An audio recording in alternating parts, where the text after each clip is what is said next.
Saudara-saudara sekalian, kita berbahagia sekali bahwa Universitas Brawijaya itu terkena kewajiban oleh Dirjen Dikti, wajib untuk tahun 2021 ini ada minimum ada 35% dari mata kuliah yang ada, dari 100 mata kuliah yang diajarkan, itu mulai tahun 2021 ini diharapkan sudah memakai metode namanya metode pembelajaran kolaboratif dan partisipatif. Mata kuliah parasitologi menjadi mata kuliah yang mewakili untuk gebrakan tahun ini, mewakili prodi biologi S1 yang dalam tanda petik kiprahnya di dalam implementasi pembelajaran dengan metode kolaboratif dan partisipasif ini dibiayai oleh universitas. Kita sudah melakukan, saudara sekalian, dengan dibentuk kelompok-kelompok dan diberi tugas dalam kelompok, maka pasti harus ada kerjasama yang mesra, harus ada kolaborasi yang mesra antara anggota kelompok dengan kelompoknya. Saya sisipkan di sini, mohon nanti hari ini diperbaiki semuanya. Harus ada salah satu yang diangkat menjadi ketua di kelompok itu. Karena di sini di dalam pembelajaran kolaboratif dan partisipatif ini pengalaman kita bertahun-tahun di biologi itu menghasilkan kader-kader pimpinan. Saya sebagai Dekan Fakultas MIPA sangat mengucapkan terima kasih atas pelaksanaan kelas kolaboratif mata kuliah parasitologi. Ini saya kira bentuk pendidikan, bentuk kuliah yang sangat bagus dalam bentuk kolaboratif, sehingga mahasiswa bisa belajar untuk memahami permasalahan, kemudian belajar membentuk tim, kemudian belajar menyelesaikan permasalahan dengan teamwork yang ada, dengan fasilitas yang ada, dengan sarana yang ada, dan ini akan menjadi bekal bagi mahasiswa nanti setelah lulus untuk bisa memahami permasalahan yang ada di masyarakat, menyelesaikannya, dan juga bertanggung jawab terhadap apa yang dimiliki, keilmuan yang dimiliki. Yang kelompok pertama ini ya, judulnya deteksi parasit pada sapi, bos, dengan metode Whitlock dan sedimentasi. Anggotanya ada ini, mulai dari Ivana sampai Octavia. Tujuannya ada dua, yaitu mengetahui metode yang digunakan dalam analisis parasit pada sapi, ya bos SP.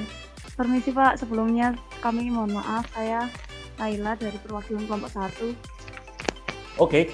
Iya Pak, kelompok kami itu Pak ada infom untuk proposalnya sudah mengerjakan sampai akhir, dan sedangkan yang dimaksudkan ya, nggak apa-apa, mungkin sampai metode saja. Lalu mau meluruskan ya nggak apa-apa, itu kan Anda melakukan review. Saya tidak menganggap itu salah kok.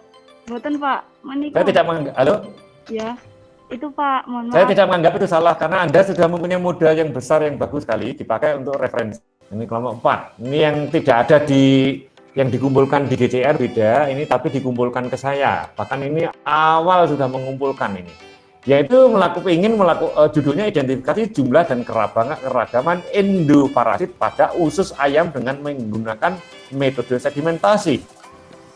Gambar spesimennya sayang sekali belum dipersiapkan dengan baik. Tolong tinggal nambah itu. Saran saya perbaiki tujuannya seperti yang saya blog, dan kelompok ini juga sudah melengkapi dengan K3 yang sudah dimodifikasi di masa pandemi, dan mohon melengkapi dengan gambar-gambar spesimen.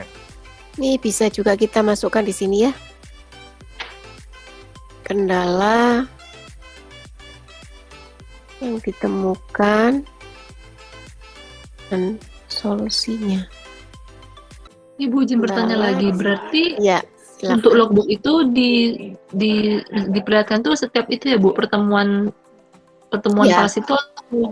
Iya, jadi setiap pertemuan kuliah nanti logbooknya tolong masing-masing kelas perwakilan dari koordinator kelompok masing-masing kelompok, bukan masing-masing kelas, masing-masing koordinator kelompok nanti bisa menampilkan progresnya dari hasil logbook tersebut.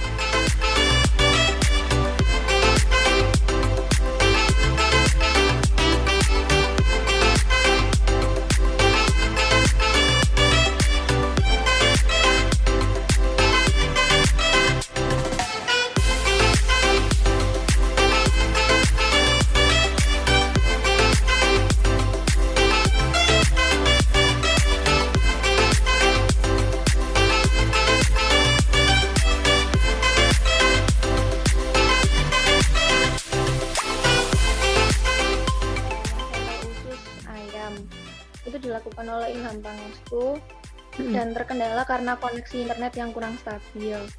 Jadi solusinya setiap informasi dicatat dalam notulensi. Oke. Ya, terus ke bawah.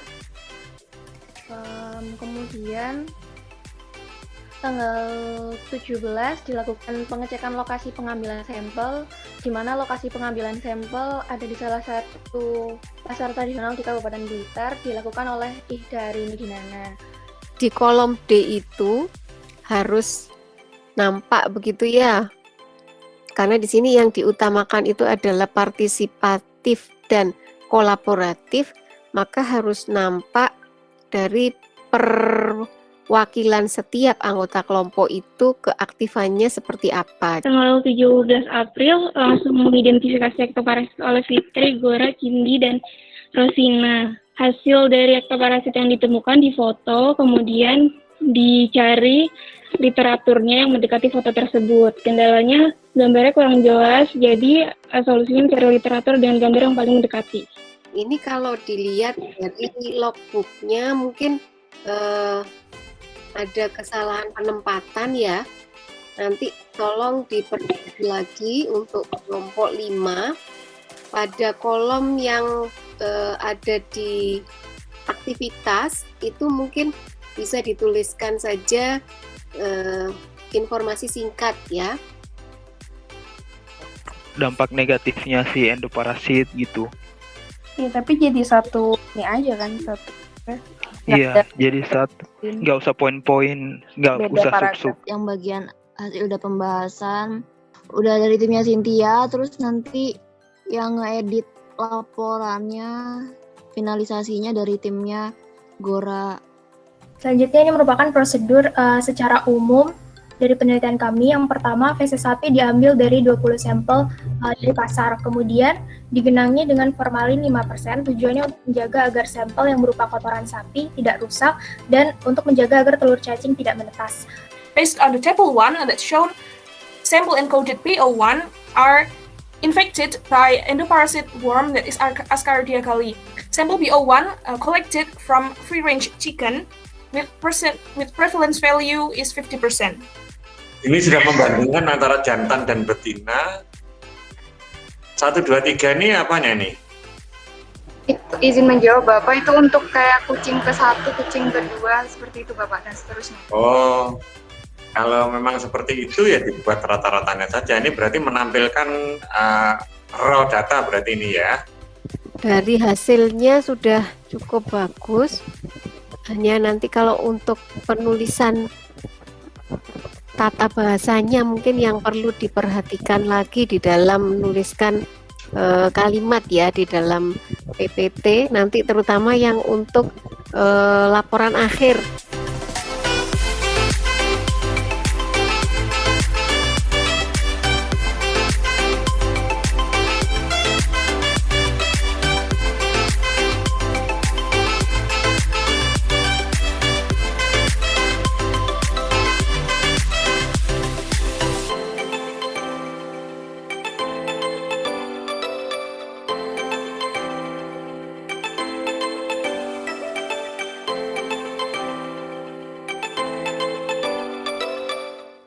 Pengalaman saya belajar dengan metode pembelajaran tersebut membuat saya merasa tertantang dan semakin kreatif karena pada prosesnya mahasiswa dituntut berperan aktif selama kuliah berlangsung. Fokus pembelajaran bukan hanya pada dosen namun juga pada mahasiswa, sehingga mahasiswa bisa menjadi lebih aktif karena harus mengekspresikan diri.